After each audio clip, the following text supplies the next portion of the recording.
IR stands for information retrieval, which is related to retrieval of relevant documents for a particular user. Now, what is IR evaluation measures? Evaluation is basically testing of something. So in our case, for information retrieval, testing means that whenever a user enters a query, he gets his relevant documents. But if this is the only definition, answer is no. So what are the other definitions, or what are the different IR measures we should look at? So first question is that how do we know if our results are any good? So what are good results? It is very subjective. Subjective means that it depends on the user's perspective.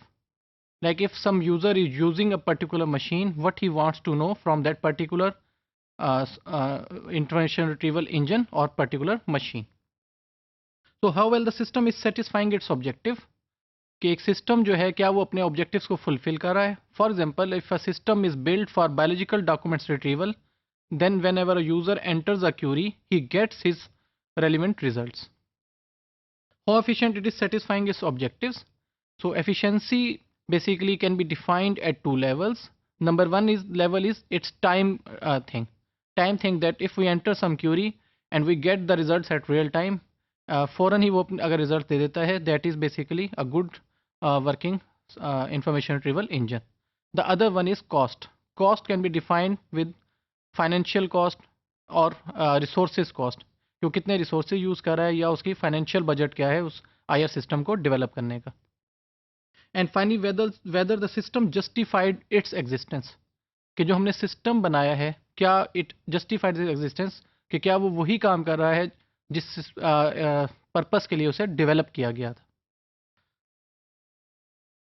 Now, whenever we talk about an IR system, there are three parts which should be there in an IR system. Number one is a collection of test documents. यानी कि कोई भी IR system जब आप लेंगे तो उसके अंदर एक database होना चाहिए जहाँ से search करके information आनी है.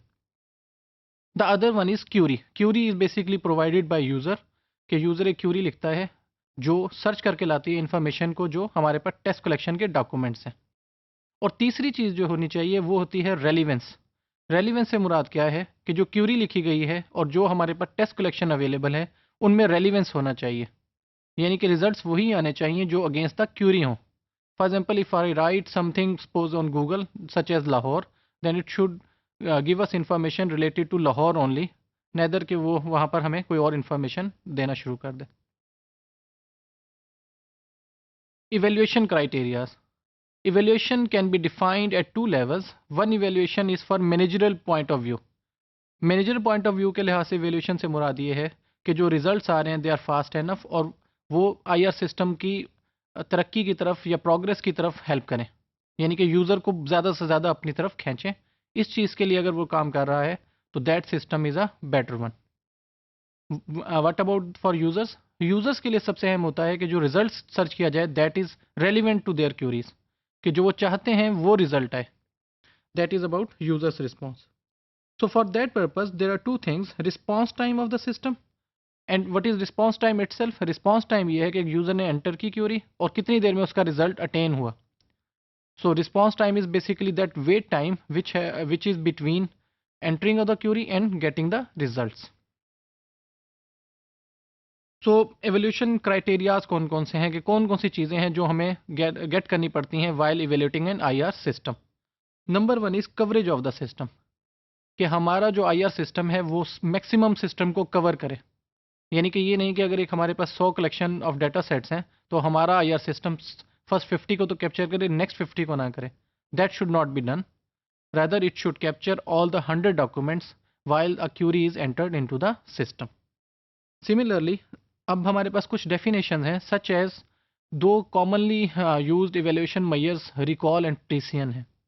What is recall and what is precision, I will give details in the next slides also, but for the definition purposes, so basically we can say ability of the system to retrieve only wanted items, that is called recall. so wanted items क्या है कि जो exact answer रखते हैं हमारी query के against. And the other one is ability of the system to avoid retrieval of unwanted items, that is called precision.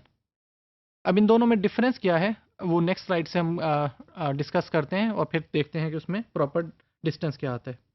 I will start from the definition of recall. What is recall? So recall is basically proportion of total relevant documents that are retrieved.